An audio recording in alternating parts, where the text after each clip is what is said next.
Are you Juan Martin Diaz? Yes, sir. All right, Mr. Diaz, you're here on a 48-hour affidavit. Nothing's been formally filed in your case. Looks like you have possible charges of aggravated battery, criminal threat, criminal possession of a weapon by a felon, possession of stolen property, firearm with value less than $25,000, use or possession with intent to use drug paraphernalia into the human body, possession of marijuana with 2 or more prior convictions, possession of opiates, and then endangering a child. I'm going to take a bond today.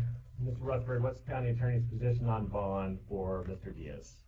Well, Your Honor, I think here we have quite a few felonies. Looks like one level 7 person felony, level 9 person felony for the criminal threat. The criminal possession of a weapon, I believe, would be a level 8 non-person felony. Possession of stolen property would be a level 9 non-person felony, and then 2 level 5 drug felonies. I do have a pre-sentence investigation report from what looks like a 2017 offense, which shows a conviction for felony possession of marijuana and has Mr. Diaz labeled as a C history.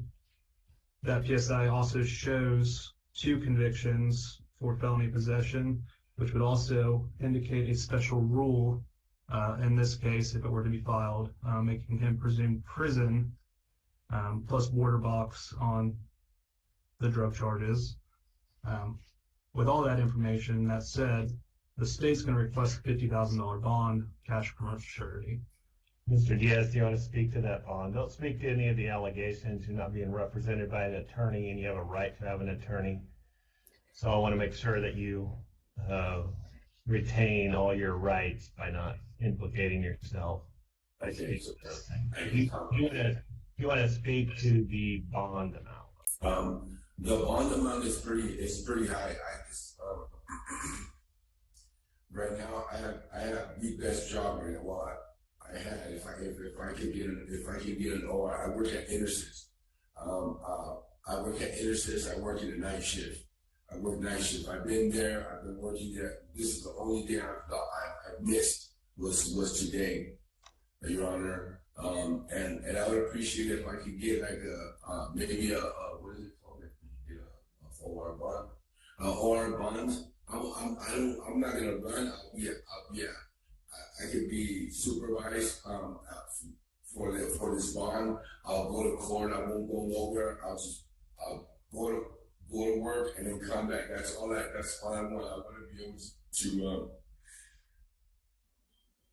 I just want to be able to just go to work. I don't want to lose my trailer. I finished paying all the back. I just finished paying all the back payment with this new job that I got, which is like $4,000. And yeah, I would appreciate it. I just want to get back to work. I know I can make it. I can make it, and I know I'll be using drugs. If you have me testing or whatever, I'll do all that.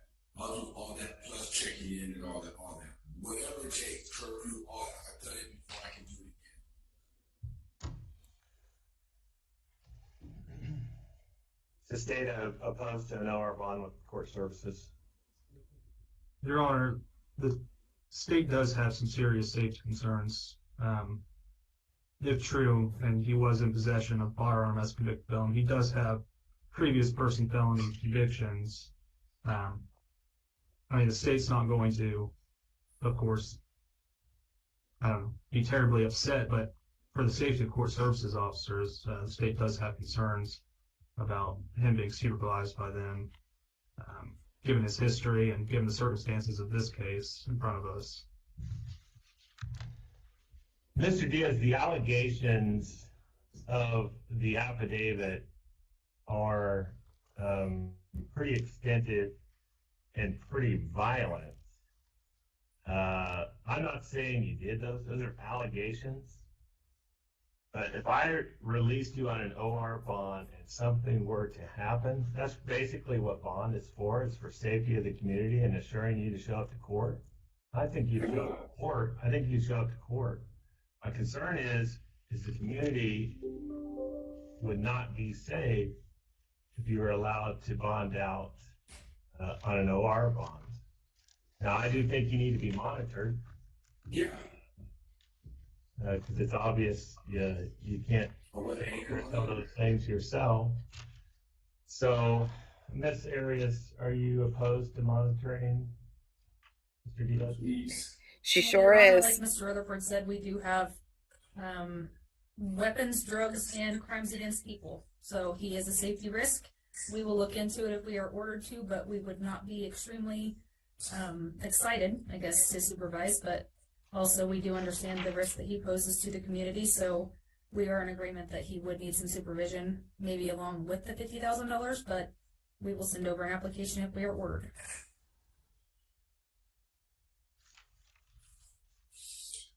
Told you they're gonna do this, man. Didn't I tell you?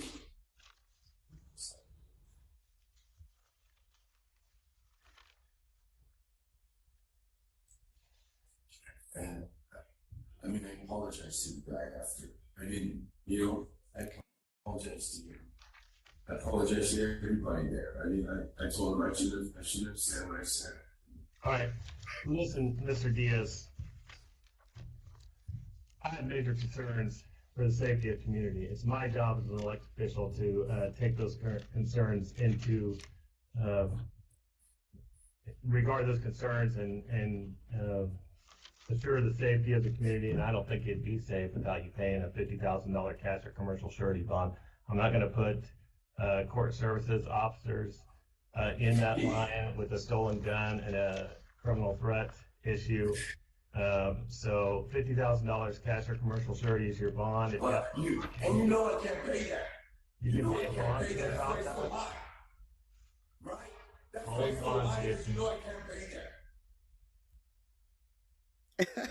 Sir? Why do you think?